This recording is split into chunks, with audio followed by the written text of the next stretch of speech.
The Academy's benchmarking survey is a review of the health of the sector.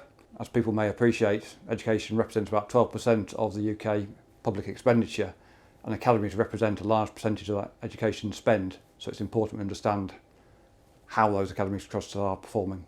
There are over 300 trusts and about 1,500 schools involved in this research, and if you consider that countrywide there are about 3,000 trusts and about sort of 9,600 schools, it represents between 12 and 15% of the overall population, depending on which methodology you use. The headlines are the record surpluses, especially amongst the multi-academy trusts and the secondary academy trusts. They are, well, 2020 was the largest ever up until that point, and 2021 has been even larger. Large part of that is to do with the fact that we've got a number of sort of COVID grants, mass testing, recovery grants, and that's given additional funding to the trusts. That came in late, so the trust didn't have time to spend that money. And on the other side, cost-wise, supplies costs were down for teaching staff.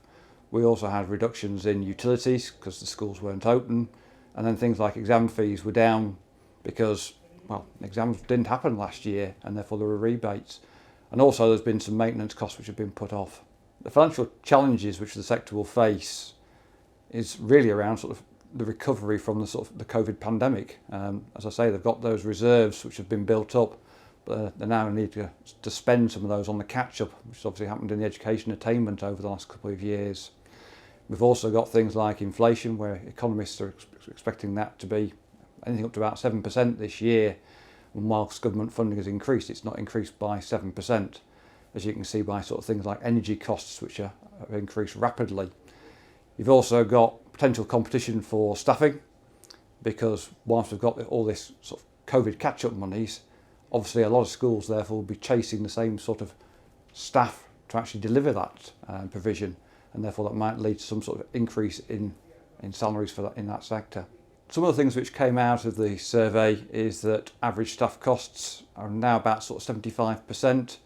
ASCL and the government historically have recognised sort of 78% as being a sort of target for those that sort of should have balanced budgets. So it's showing that the academy sector is working just below that.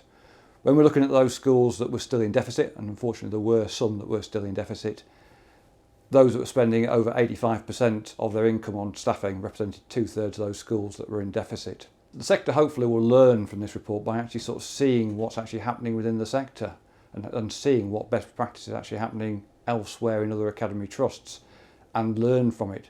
It's very much an emerging market, a maturing market, I would possibly even go as far as to say, and that's been seen by how academy trusts have actually dealt with the pandemic and the fact that the financial results are very, very robust.